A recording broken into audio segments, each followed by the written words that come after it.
In this lesson, we are going to introduce the idea of solving systems of equations in three variables.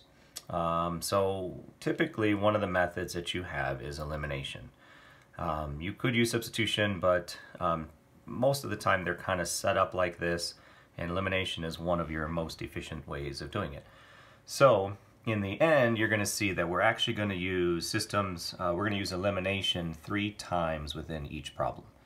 All right, so our first goal is to kind of look at your variables, and we're going to try to cancel away the same variable twice, but with different combinations of equations. So, let's say we look at the y values. So if we're going to cancel the y values, you can make these two cancel pretty easily by multiplying this one by a 2. And then we could combine potentially the top and the bottom by making this a -2. So we're going to go ahead and try to cancel the y's first. We're going to do it twice. So the first one is we're going to take these two equations and we're going to multiply this one by 2. So then the top equation didn't change at all. So we have, I guess, the middle equation. So it's 6x minus 4y plus 5z equals 31. And then we're going to multiply everything by 2 here. So 10x plus 4y plus 4z equals 26. All right, so all of those got doubled, so we can cancel the y's. And then we'll put together our other like terms. So 16x plus 9z equals 57. All right, so then we're going to do, so we did those two equations. And then on this one, we're going to combine the top and the bottom, but we're going to multiply the top by a -2. So we'll get a -2x minus 2y minus 2z equaling -4. And then we don't have to change this one at all. So 5x plus 2y plus 2z equals 13.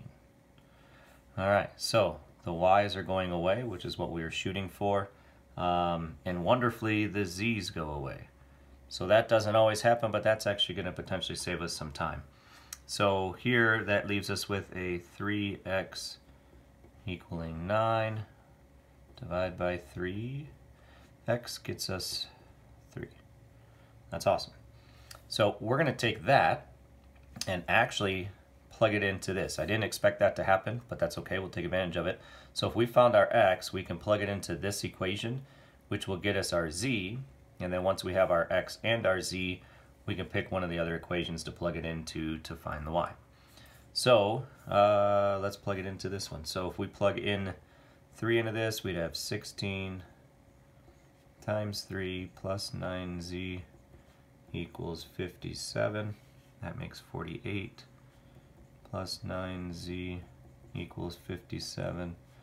Subtract 48 minus 48.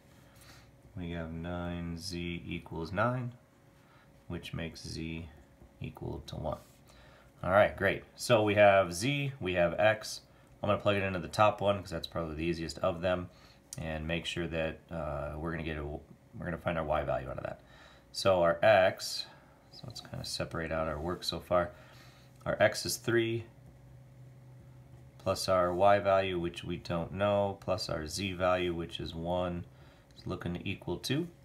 So this is a 4 plus y equals 2. We'll subtract 4, and y is going to equal -2.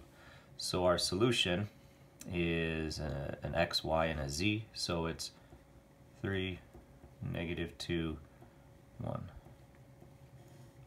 All right, and what I would do just to make sure that things work the way they're supposed to is I would pick one of the equations, one of the other equations, and just plug in your numbers and make sure that they add up to what they're supposed to. So let's say we take the bottom one and we do, let me go on this side. We'll do 5 times 3.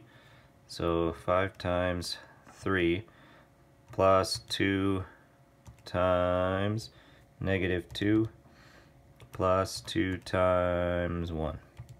And if we did that right, it should add up to 13. Now, most likely you're not going to get lucky on that. If it works, that means that's probably your solution. If you really wanted to double check though, you could check the middle one as well and make sure to add it up to 31. But most likely, you're not going to get lucky. Like I said, if it works for that equation, highly likely it's going to work for that one as well.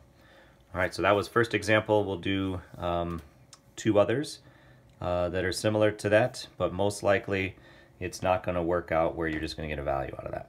So we'll see what we do, how we deal with that when that's not the case.